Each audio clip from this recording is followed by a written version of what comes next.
Dear friends, welcome to ePathshala. I am Dr. Vishal Jadhav, Department of Sociology, Tilak Maharashtra Vidya-mitra, Pune. Today we are going to look at a module titled Identity Politics, Insiders and Outsiders, which is part of the political sociology paper. How do we define identity? Is identity absolute or is it relative? What are the different kinds of identities a person can have? Could they be multiple simultaneously? These are some of the questions that are going to be addressed in this module.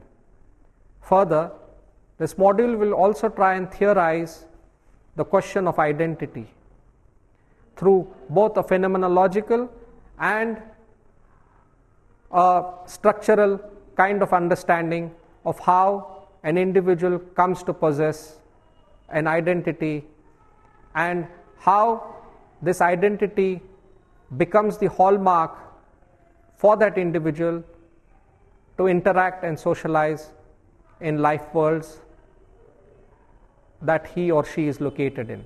Defining identity. Identity as it exists in the present form is at once a social and cultural phenomenon.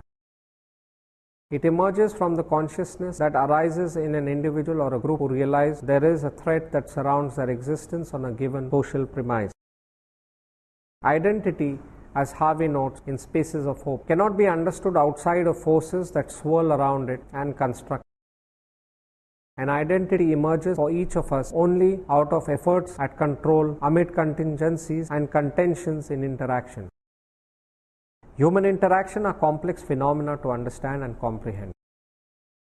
Thus, identity is at once an inclusive and an exclusionary phenomenon.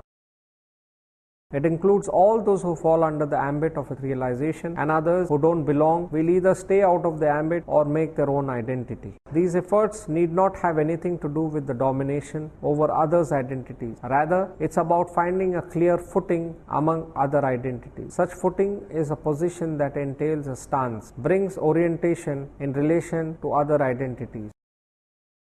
An identity is the set of meaning that define who one is when one is an occupant of a particular role in society, a member of a particular group, or claims particular characteristics that identify him or her as a unique person. As Stryker points out, identities provide accounts for and of themselves. Identity has varied meaning and different connotations. For the sake of simplistic understanding, three broad categorizations of identity are discussed below. The first view of identity refers to the cultural or collective view of identity, in which the concept represents the ideas, beliefs, and practices of a group or collective. This view of identity is often seen in work or on ethnic identity, although identity is not defined, thus obscuring what is gained by using the concept. This view lacks the ability to examine individual variability in behavior, motivation, and interaction. The second view of identity grows out of the work of social identity theorists like Tajfel and others. See identity as embedded in a social group or category. This view often collapses the group or category distinction and misses the importance of which group behavior such as role relationship among other groups. The third view of identity grows out of the symbolic interactionist tradition, especially its structural variant.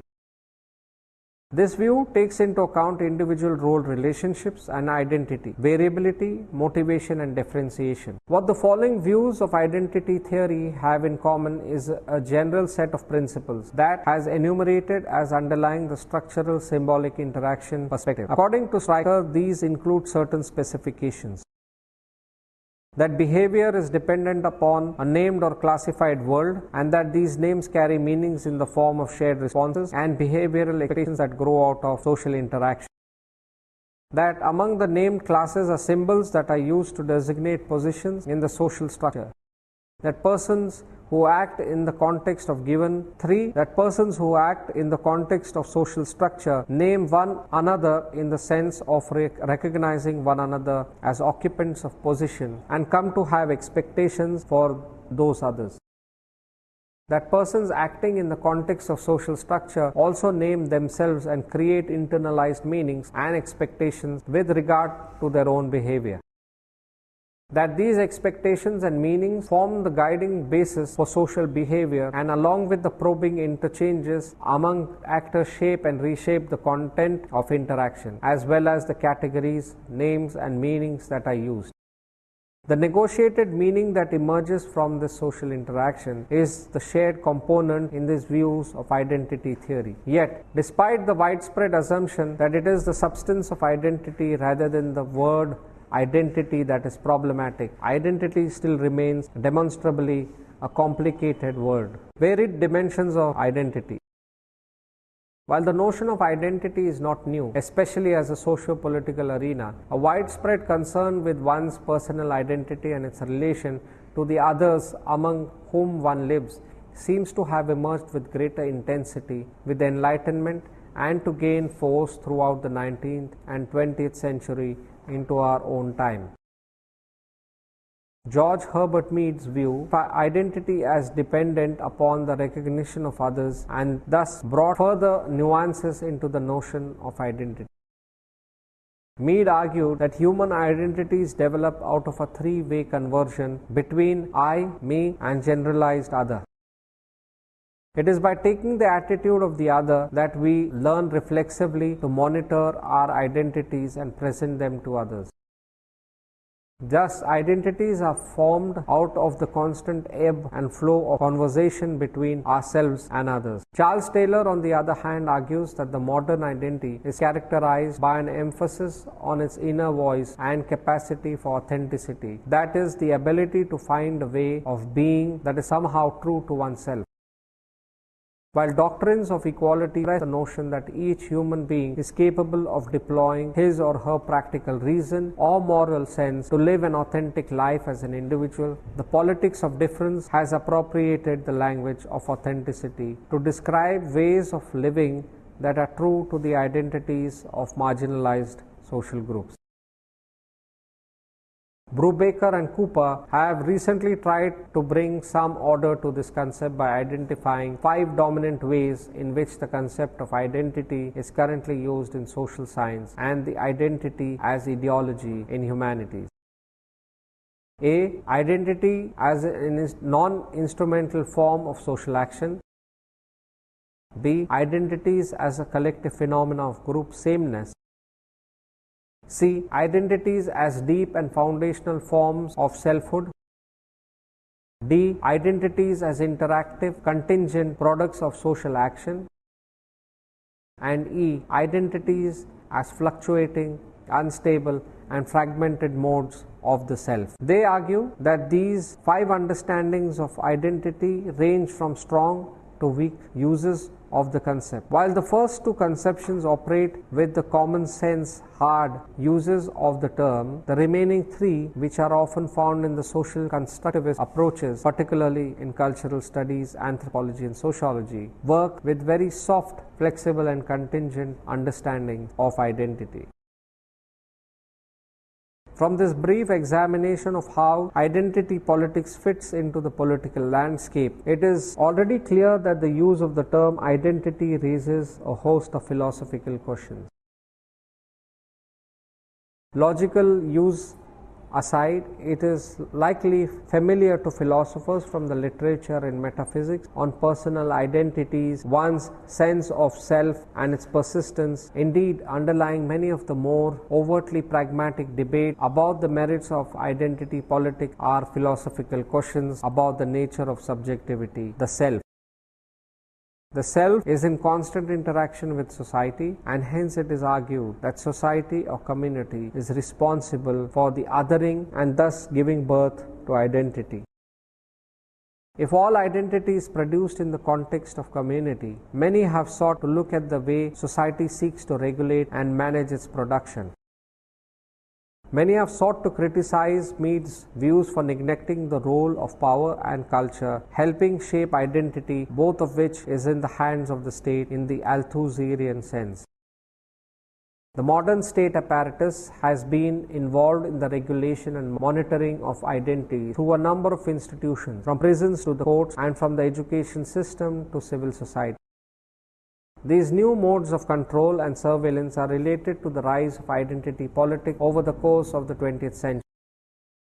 In opposition to the way in which many of the dominant features of modern societies have sought to police and control identities, many have used claims identity as a means of organizing themselves politically. Identity politics, an overview. The familiar narrative of identity politics tells us that identity politics emerged suddenly onto the political scene in the late 1960s, challenging both the older politics of class and the organization of society in ways which systematically favored some groups on account of their identities and stigmatized and disenfranchised others. The main problem with this narrative is the identity politics have only a shallow history in the civil rights and freedom movements of the 1960s. This perspective has been challenged and contended by a number of historians of identity who have uncovered a far deeper history of identity politics, tracing its motivation and aims to the 19th century, if not earlier. Nicholson, in particular, provides a particularly strong example of this revision. In Identity Before Identity Politics, she explores the ideational prehistory of identity politics and argues that though the movements themselves were not new, their aims and emphasis shifted during the 1960s, focus directly on identity issues. She opens her story of identity politics with the following passage, quote, "During the late 1960s, certain political phenomena appeared on the US landscape that altered the terms of the debate about social justice. The political movement on behalf of African Americans and women took a distinctive turn.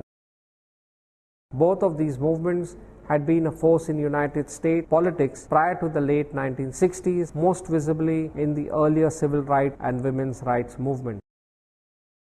In these earlier incarnations, these movements had fought for legislation aimed at expanding the access black people and women had to opportunities long denied to them for reasons of race and sex. But in the late 1960s, a new kind of emphasis emerged within the movement. While many within these movements continued to work for the above goals, and others, particularly those who were younger and angrier, began to articulate different kinds of aims. Those who started calling their movement Black Power instead of civil rights and women's liberation as distinct from women's rights created a politics that went beyond the issues of access and focused more explicitly on issues of identity than had their earlier movement. Other activists, such as those who replaced gay rights with gay liberation, also made a similar kind of turn. The more explicit focus of these groups on issues of identity caused many to describe this new politics as identity politics, unquote. The notion identity emerges from the notion of politics of difference. The binary is already set, with those belonging to specific identity taking their claim and those who don't contest it, just accept it in silence. Politics of difference is an argument against the essentialist belief that there is a fixed identity, instead promoting the celebration of multiple and diverse values within society as reflecting the nature of difference. The politics of difference concerns the fundamental question of political subjectivity. It makes way for the possibility of new theories regarding political identity and therefore the individual, a new approach with respect to his or her participation in society. The second key claim is that this emergence of identity as significant social, political, and everyday concept cannot be understood separately from the context in which it emerged. When we look closely at the context of the usage of the new term identity, we find that it emerged in two key spaces. Firstly, in new patterns of consumption, particularly those associated with individualism, lifestyles, and distinction, where these in turn were underwritten by new popular psychological discourse of personal transformation and personal stability. And secondly, in a series of political shifts that responded to and shaped the politico-economic landscape of Western capitalist societies, as demands for universal redistribution were gradually displaced for an overarching demand for group-based recognition. These contending perspectives throw a new light on the origins and differentiated goals of identity-based movement, and thus paves way for new theorization. The scope of political movements that may be described as identity politics is broad. The examples used in the philosophical literature are predominantly of struggles within Western capitalist democracy, but indigenous right movements worldwide, nationalist projects, or demands for regional self-determination use similar arguments. Caste-based movements in India to speak of the historical injustice done to them on more or less similar lines. Predictably, there is no straightforward criteria that makes a political struggle into an example of identity politics. Rather, the term signifies a loose collection of political projects, each undertaken by representatives of a collective memory and experience with a distinctively different social location that has hitherto been neglected, erased, or suppressed.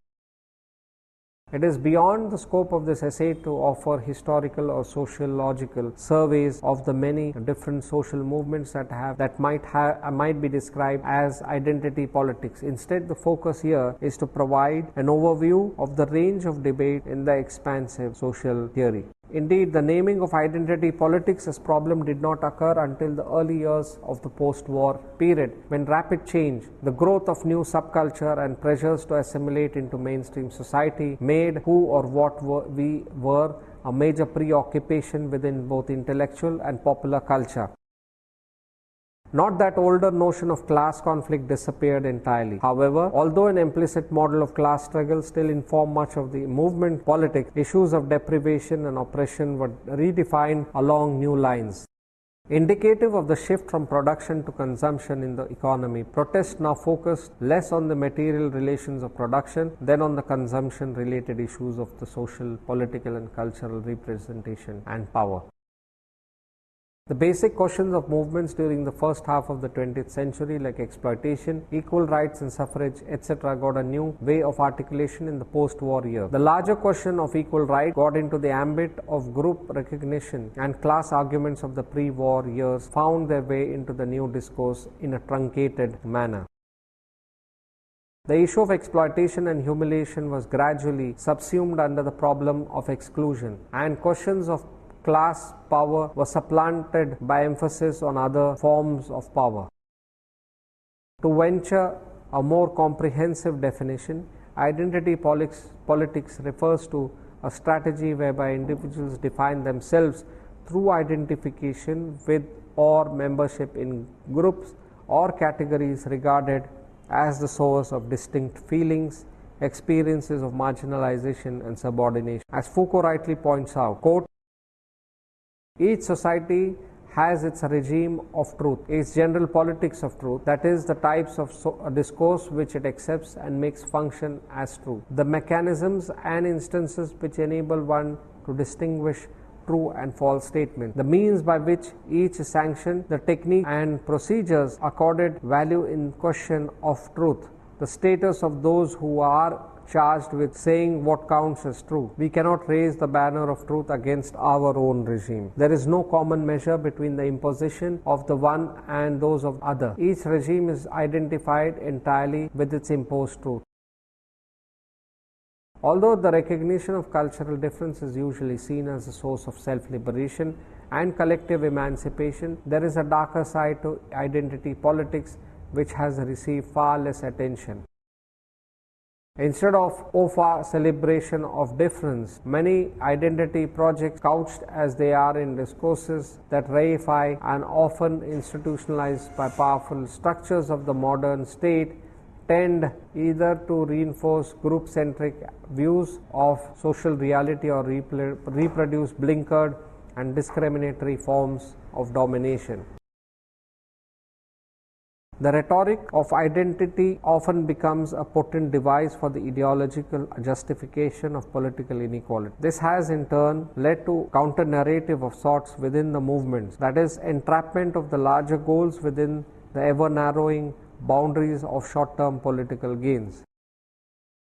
The narrowness of the vision for this part is exhibited in the rigidity of the new structure. Thus, identity as a concept has not only acquired almost universal acceptance, it has also become a normative straitjacket.